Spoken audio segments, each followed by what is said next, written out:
was a quiet night, and Sarah had just gone to bed. The house was still, and all the sounds of the day had faded into silence.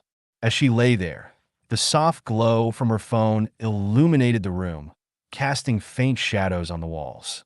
She was scrolling absent-mindedly through social media, catching up on messages and posts from friends, trying to relax after a long day. Her mind drifted as her eyelids grew heavier, but she wasn't quite ready to sleep. Outside, the wind blew gently through the trees, creating a soft, rustling sound.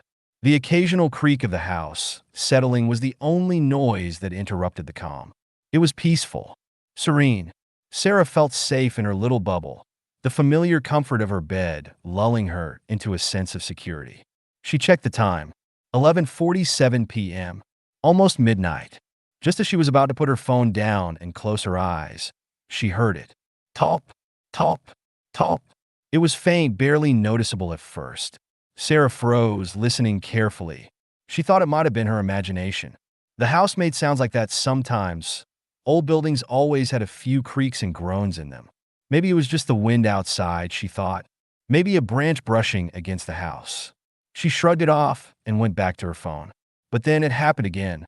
Top, top, top. This time, it was louder, more deliberate. Sarah sat up slightly in bed, her heart rate increasing just a little. Her mind raced through explanations. Maybe a neighbor's cat? Or an animal outside. Her bedroom window faced the backyard, and there was a large oak tree nearby. It wasn't unusual for its branches to knock against the house during a storm, but it wasn't storming tonight. The wind was gentle, barely enough to move the leaves. Sarah stared at the window. The curtains were drawn, but the sound was definitely coming from there. She hesitated, not wanting to jump to conclusions. She told herself it was nothing, but the tapping sound echoed in her head. She didn't like it. Maybe it was just the wind, but curiosity got the better of her. Slowly, she threw off the covers and swung her legs over the side of the bed. The floor was cold under her feet as she stood up, and she moved cautiously toward the window. With each step, her heart pounded harder in her chest. There was something unsettling about the stillness of the room now, as if the very air had changed. She reached the window, but didn't immediately open the curtains. Instead, she stood there, staring at them, her hand hovering near the fabric. She took a deep breath, trying to calm her racing thoughts. It's nothing, she told herself again.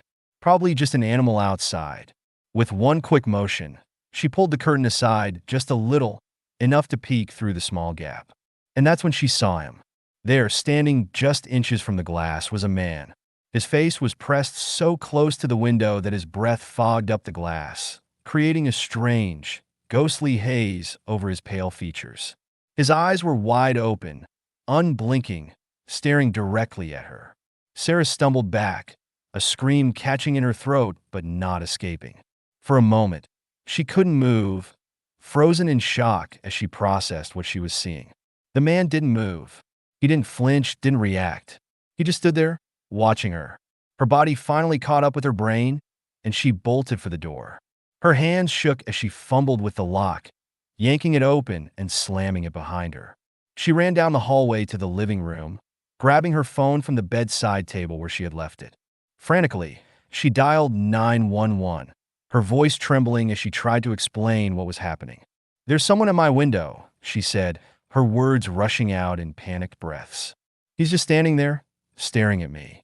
The operator was calm, reassuring, telling her that the police were on their way and would be there soon. Sarah's hands were shaking so badly that she could barely hold the phone. She felt exposed, like the man's eyes were still on her, even though she had left the room. She kept glancing toward the hallway, half expecting him to appear at any moment.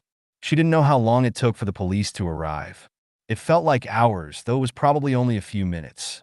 She heard the sound of sirens in the distance, growing closer, until the flashing red and blue lights filled her front yard. 2 officers knocked on the door, and she let them in, still shaking. They immediately went outside to investigate. One stayed with her, trying to calm her down as they asked her for details. Sarah could barely focus on their questions, her mind still fixated on the man's face at her window.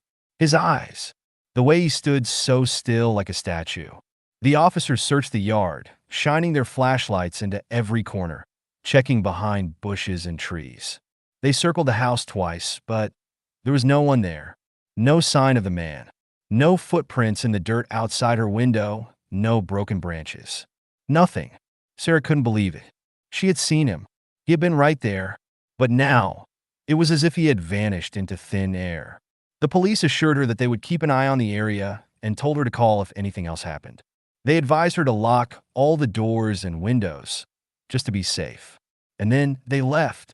Sarah felt a little better with the police presence, but the uneasy feeling in her stomach lingered. She double-checked every lock in the house before finally heading back to her bedroom. The window was still there, the curtains now drawn tightly closed. She didn't dare look outside again. She tried to sleep, but every little sound kept her on edge. The house seemed unnervingly quiet now, the kind of silence that makes you feel like you're not alone. Her mind kept replaying the image of the man's face, his eyes. The next day, Sarah woke up exhausted, having barely slept. She tried to put the incident behind her, telling herself it was just some creep playing a prank. But as the day went on, a nagging feeling stayed with her. Something wasn't right.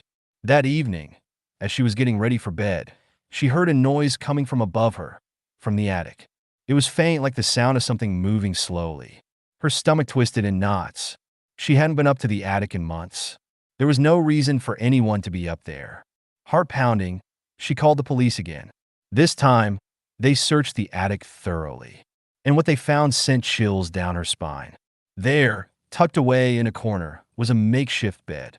Blankets, old food wrappers, and discarded water bottles scattered around.